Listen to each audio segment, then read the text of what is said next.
అదే RTV app వార్తల్ని క్షణాల్లో చదివే అవకాశం ఉంటుంది. ఒక న్యూస్ పేపర్, ఒక టెలివిజన్ ఛానల్ మీ చేతుల్లో ఎప్పుడూ ఉంటాయి. 3 పార్టీలు ఉన్నాయి.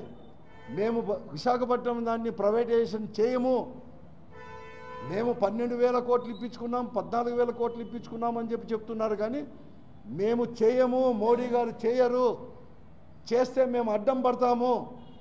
మోడీ గారు దీన్ని ప్రైవేటైజేషన్ చేస్తే మాకున్నే పార్లమెంటు సభ్యుల చేత బలం చేత మోడీ గారిని గద్దె దించుతామని చెప్పి ప్రకటించినారా అని చెప్పి నేను అడుగుతాను.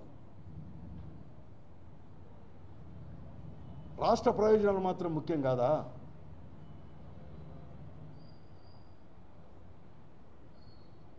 సోషల్ మీడియాని గురించి మాట్లాడతాడు చంద్రబాబు నాయుడు గారు. మహిళలకు ఏదో అభయం ఇచ్చినట్లుగా మాట్లాడతారు. మహిళలు, మీకు నేను అండగా ఉన్నాను, మీకు ఎవరైనా కానీ సోషల్ మీడియాలో మిమ్మల్ని ఏమైనా అంటే పోలీసు వాళ్ళు వచ్చి కాలర్ పట్టుకునేటట్టు చేస్తానని చెప్పి చెప్తున్నావే. ఈ జిల్లాలో ఏం జరిగింది తెలియదా చంద్రబాబు నాయుడు గారు? కళ్ళు మాత్రమే మూసుకున్నావు అనుకుంటే చెవులు కూడా మూసుకున్నావా? నీ ఇంటెలిజెన్స్ వర్గాలు ఏం చెప్పలేదా? సొంతం నీకు వరుసకు చెల్లో అక్క సోదరైతుంది, మీ శ్రీమతికి వదినైతుంది, నీకు రాజకీయ బిచ్చబెట్టి పిల్లనిచ్చిన ఎన్టీ రామారావు కోడలైతుంది, జూనియర్ ఎన్టీఆర్ తల్లి అవుతున్న దాన్ని మహిళని మీ తెలుగుదేశం పార్టీ ప్రజాప్రతినిధి దగ్గుపాటి ప్రసాద్ గారు కించపరిస్తే ఒక్క మాట మాట్లాడవా? వారైతే పోలీసు వాళ్ళు కాలర్ పట్టుకోరా? వారిని అడగాలని పోయిన వాళ్ళు మాత్రమే కాలర్ పట్టుకుంటున్నారే ఈ జిల్లాలో పోలీసు వాళ్ళు. దాని గురించి ఏం చెప్పవా నువ్వు? ఈ జిల్లాలో ఉండే ప్రజాప్రతినిధులు మమ్మల్ని ప్రశ్నిస్తే సవాలుగా చేసి రైల్వే లైన్ పైన కూడా పండబెడతాము అని పండబెట్టినా కూడా వాళ్ళని గురించి మాట్లాడవా బహిరంగ? ఈ జిల్లాలో మా అనుమతి లేదే మా నియోజకవర్గాలకి, మా పలానా ఊరికి పోకూడదని శాసిస్తూ ఉంటే దాని గురించి మాట్లాడవా చంద్రబాబు నాయుడు గారు? ఇది మీ పాలన వచ్చినాక కదా ఇవన్నీ జరుగుతున్నది. ఈ జిల్లాలోనే కదా ఎక్కడ చూసినా ఇసుక అమ్ముతున్నారు, మట్టి అమ్ముకుంటున్నారు, లిక్కర్ అమ్ముకుంటున్నారు. ఆ ప్రజాప్రతినిధులకు మీరు ఇవ్వరా? ఒక ఐపీఎస్ ఆఫీసర్ను కూడా లెక్క చేయకోకుండా అధికారులను కూడా, గ్రూప్ ఉన్న అధికారులను కూడా ఎట్లంటే అట్లా దూషిస్తున్నారే మీ జిల్లా, మీ పార్టీకి చెందిన ముఖ్య ప్రజాప్రతినిధులు అందరూ కూడా. సోషల్ మీడియాలను ఓపెన్గా పెట్టినా కూడా అచేతనంగా ఉండిపోయినారు ఐపీఎస్ ఆఫీసర్లు, ఐఏఎస్ ఆఫీసర్లు. దాని గురించి ప్రశ్నించవా? కానీ కేవలం వాళ్ళకి హితవు చెప్తావా? బహిరంగంగా చెడ్డ పేరు వస్తుంది, మంచిగా ఉండమని చెప్తావా? సిగ్గు లేదా అని చెప్పి నేను అడుగుతున్నాను. ఇదేనా నీ 47 ఏళ్ళ రాజకీయ జీవితం? అబద్ధాలు వల్లే వేయడం, ఉన్నది లేనట్టుగా చూపించడం, లేనిది ఉన్నట్టుగా చూపించడం, ఇదేనా నీది? దానికైనా మీరు ముఖ్యమంత్రి అయింది 4వ మారి కూడా. 3 దూర్లు అంటే అట్లే నడిపినావు. కుట్రలు, కుతంత్రాలు, అబద్ధాలతో నడిపినావు, అసత్యాలతో నడిపినావు. చివరిలో కూడా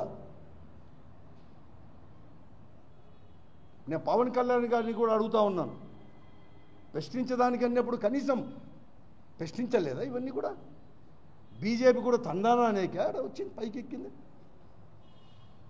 మీ డిక్లరేషన్ కావచ్చు, ఇవన్నీ కూడా మీరు చూసుకోండి.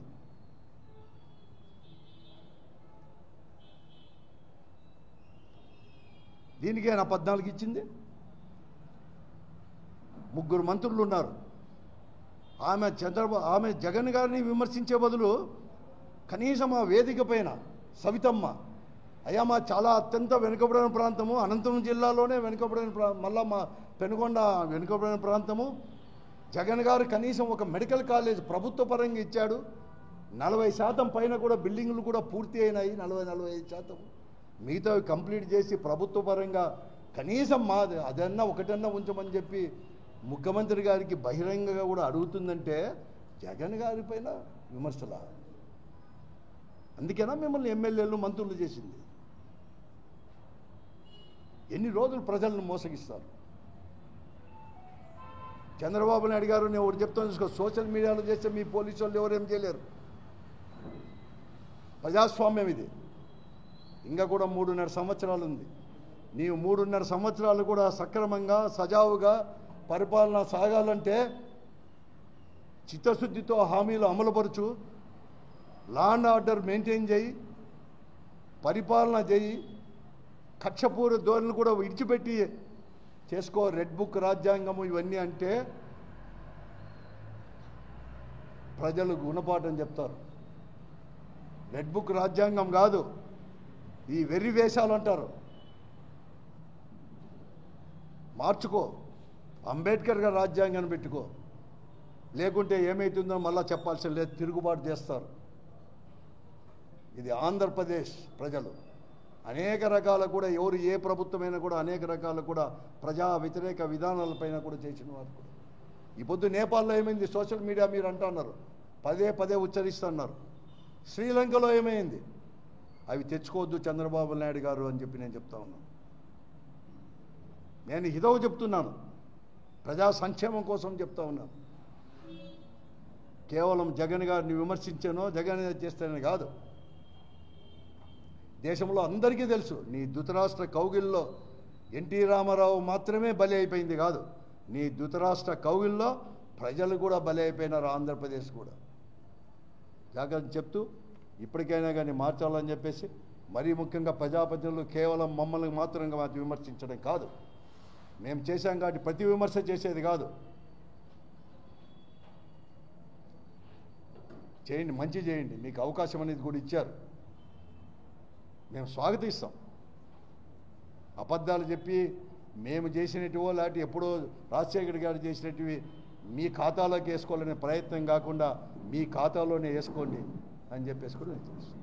ఒక ఆర్డిటి సంస్థ కొన్ని సంవత్సరాలుగా 30-35 సంవత్సరాలుగా దాదాపు 50 సంవత్సరాలుగా సేవలు అందిస్తున్న సంస్థ నిస్వార్థంగా చిత్తశుద్ధితో చేస్తూ ఉంటే ప్రకటనలే కానీ ఒక్క మంత్రి కానీ జిల్లాకు చెందిన మంత్రి కావచ్చు లేదంటే ఒక్క ప్రజాప్రతినిధి కూడా ఆ వేదిక పైన మాట్లాడలేదు, ఆ వేదిక పైన నుంచి చేసుకోలేదు.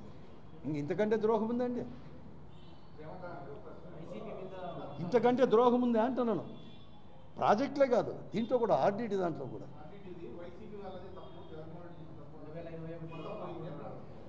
ఎప్పుడు ఎవరేం చేసినా కూడా వాళ్ళు అనేది కూడా నోటీసులు అనేది కూడా ప్రతి ఒక్కరు కూడా పంపుతారు. నీ గన్ లైసెన్సు అయిపోయినా కూడా 5 సంవత్సరాలు ఇచ్చిన తర్వాత కేంద్ర ప్రభుత్వం ఒక 6 నెలల ముందే నీ గన్ లైసెన్స్ అయిపోతుంది, రెన్యూలకు పెట్టుకోమని చెప్తారు. అట్లా చెప్పుకున్నాడు. అట్లా దాంట్లో భాగంగానే ప్రతి ఒక్కటి కూడా దాంట్లో భాగంగానే ఇన్ని సంవత్సరాలు అనేది కూడా ఒక ఎఫ్సిఆర్ఐ కూడా రెన్యూలు చేసుకుంటూ పోతారు. అది టైం అయిపోయినప్పుడు రెన్యూలు చేసుకోవాల్సిన బాధ్యత ఉంది. అప్పుడు అయిపోయిండవచ్చు, రెన్యూలు చేసుకున్నాడు. మీకు ఆ మాట అంటే మీరు ఎలక్షన్ ముందు కూడా చెప్పలేదే, ఆ ప్రభుత్వం ఏం చేయలేదని చెప్పలేదే, మేము చేస్తామని చెప్పి చెప్పడం జరిగింది. మీరు చేస్తామని చెప్పింది అది అంతా మేము ఉన్నామని చెప్పేసి నిన్న అక్కడికి పోయి అన్నీ అయిపోయినాయని చెప్పేసి మీరు చెప్పిన వాళ్ళు ఇప్పుడు ఏం చేశారు చెప్పండి? అడగను అడగకపోతుంది, చెప్పి లేకపోతుంది. అసలు రూరల్ డెవలప్మెంట్ అతను చేసేది రూరల్ డెవలప్మెంట్. ఆ రూరల్ డెవలప్మెంట్ పోర్ట్ఫోలియో కూడా ఉప ముఖ్యమంత్రి దగ్గర ఉంది. సెంట్రల్ మినిస్టర్ అక్కడే ఉన్నారు, చంద్రశేఖర్ దగ్గర నుంచి అందరు కూడా అక్కడే ఉన్నారు. రాష్ట్ర బీజేపీ అధ్యక్షులు అక్కడే ఉన్నారు, ఎవరు మాట్లాడలేదు. ఇది ద్రోహం కదా? ఇది కూడా మంచి హిట్టే, మామూలు హిట్లు కాదు ఇవన్నీ కూడా. అంతెందుకు వీళ్ళకే కాదు, రైతులకు వీళ్ళకే కాదు, ఈరోజు ఉద్యోగస్తులు తీసుకోండి. కనీసం ఒక డిఏ మీరు మాట చెప్పారు కదా, మీరు అన్ని మారుస్తామన్నారు. GPS system, CPS system, GPS system కంటే మంచిది తీసుకొస్తామని చెప్పారు. ఐఆర్సీ ప్రకటిస్తామన్నారు, పిఆర్సీ కమిటీ చేస్తామన్నారు. ఒక్క డిఏ 5 డిఏలో ఒక డిఏనే ఇచ్చినారా? దాని గురించి ప్రస్తావించినారా? ఇది కూడా సూపర్ హిట్టే. ఉద్యోగస్తులను అట్లా ఇట్లా హిట్ కాదు.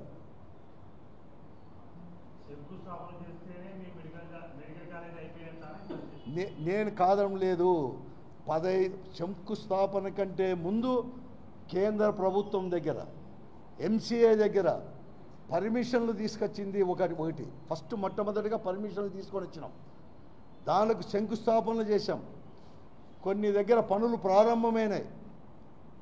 వాళ్ళు చెప్పినట్లుగానే దాదాపుగా 30% నుంచి 90% వరకు కూడా పనులు కూడా పూర్తి అయినాయి, బిల్డింగులన్నీ కూడా. దానిలను కూడా మీరు ప్రైవేట్ పరం చేసేది కాదు, మీ వాళ్లకు కట్టబెట్టడానికే కదా ప్రయత్నం. ఇది సూపర్ హిట్ తీసుకున్నా అండి. అంతెందుకు నేను చెప్తున్నాను, ఈ జిల్లాలో ఉండే ప్రజాప్రతినిధులకు అందరికీ కూడా ఏదో చెప్తున్నాను, రాయలసీమలకు కాదు.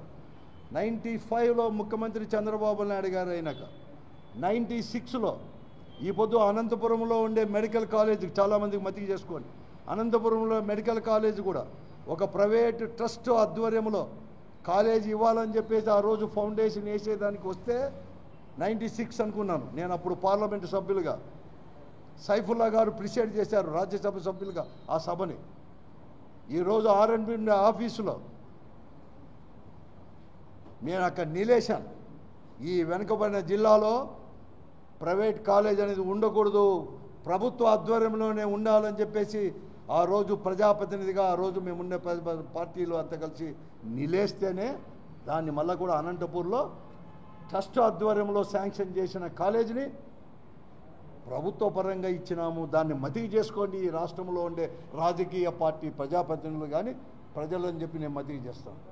అది మా ఘనత. అటనే ఈరోజు ప్రజలందరూ కూడా రాజకీయాలకు అతీతంగా కూడా తిరగబడాల్సిన అవసరం ఉంది. మెడికల్ కాలేజ్ సో అట్లే ఆరోగ్యశ్రీని కూడా ఈరోజు కూడా అనారోగ్యశ్రీగా మార్చేసి ఎవరో బీమా సంస్థకి ఇస్తారు. ఆ బీమా సంస్థ అనేది ఉపయోగం ఉంటుందండి, ఇన్సూరెన్స్ చేస్తారు. ఇవే మీ హిట్ అంటే, ఇవే మీ హిట్లు, ఇవి సూపర్ హిట్లు. నేను అనుకున్నాను ఈరోజు స్వాతంత్రం వచ్చి 59 అయింది, 70 సంవత్సరాలు అవుతుంది. ఎవరు కానీ ఏ ముఖ్యమంత్రి చాలామంది మన రాష్ట్రం ఇంత హిట్ కొట్టినోడు ఎవరు ఉండరు.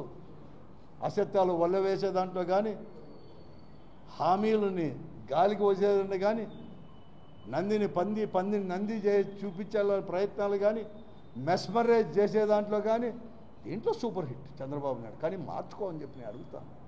చరిత్రలో అలాగే మిగిలిపోవద్దు. ఎవరు శాశ్వతం కాదు, పదవులు శాశ్వతం కాదు, మనుషులు శాశ్వతం కాదు, కానీ చరిత్ర మాత్రం శాశ్వతమే. 3 మార్లు ముఖ్యమంత్రి అయినప్పుడు చాలా మార్లు కొట్టావు, వెన్నుపోటుల నుంచి పెద్ద కొడుకు కొట్టినావు. ప్రజలకు, మీకు నమ్ముకున్న వారికి, నమ్మిన వారికి అందరికీ కొట్టినావు, మామకు కూడా కొట్టినావు. కానీ చివరిలో అయినా కూడా, ఎందుకంటే ప్రజలు ఎవరో నువ్వు కూడా అనుకోండవు ముఖ్యమంత్రి అవుతావా 4వ మారు ఇచ్చినారు, నమ్మి ఇచ్చినారు. కషాయ వాళ్ళ మాదిరి గొంతు మేక మాదిరి మాత్రం కాకుండా, ప్రజలను చేయకుండా చరిత్రలో నిలిచిపో, మంచి పనులు చేసినామని చెప్పి నీకు ఇంకా 3.5 సంవత్సరాలు ఉంది, లేకుంటే చరిత్రహీనుడైతావు. మా పైన దొంగ కేసులు పెట్టినంత మాత్రాన ప్రతిపక్ష పార్టీల పైన ఎవరు భయపడం. అట్లా భయపడేట్టుంటే ఈరోజు మన దేశానికే స్వాతంత్రం వచ్చేది కాదు. ఆ రోజు బ్రిటిష్ వాళ్ళని కూడా ఇటువంటి పాలకులే ఉన్నప్పుడే అప్పుడు కూడా బ్రిటిష్ వాళ్ళ దిక్కు కూడా మన ఇండియన్స్ భారతదేశంలో వాళ్ళకు కూడా లొంగిపోయిన వాళ్ళని చూశారు, పోరాడినారు. కాబట్టే ఇప్పుడు స్వాతంత్రం వచ్చింది. కాబట్టి మీరు ఏదో దొంగ కేసులు పెట్టో, సోషల్ మీడియా పోలీసు వాళ్ళ వ్యవస్థని చేతిలో పెట్టుకొని మమ్మల్ని ఎవరైనా బెదిరిస్తా అంటే బెదిరుకోం. నువ్వేమైనా చెప్పుకో, ఇప్పుడు చూసుకో నీ ప్రజాపతులు ఎక్కడో చూసుకో. జిల్లా కేంద్రంలోనే అవినీతి, అరాచకాలు, ఎమ్మెల్యే వాళ్ళ శాసనసభ్యులు అంతా కూడా జిల్లా కేంద్రంలోనే జరుగుతాయి. వాళ్ళపైన కూడా చర్యలు తీసుకొని, దద్దమ్మవి నువ్వా మాట్లాడేది?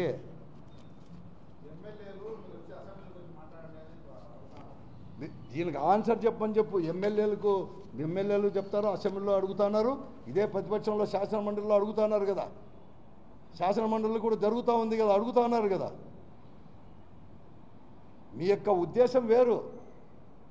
11 మంది ఉన్నారు కదా అని చెప్పేసి, మాకు అసెంబ్లీలో పశుబలం ఉందని చెప్పేసి ఏదో మాట్లాడాలని చెప్పి మీరు అందరూ మమ్మల్ని పిలుస్తున్నారు. కానీ శాసనమండలిలో మా వాళ్ళు పోయినారు మాట్లాడుతున్నారు కదా, దానికి జవాబు చెప్పండి. ప్రజాక్షేత్రంలో మా ఇట్లా వాళ్ళు మాట్లాడుతున్నాం కదా, దానికి జవాబు చెప్పండి.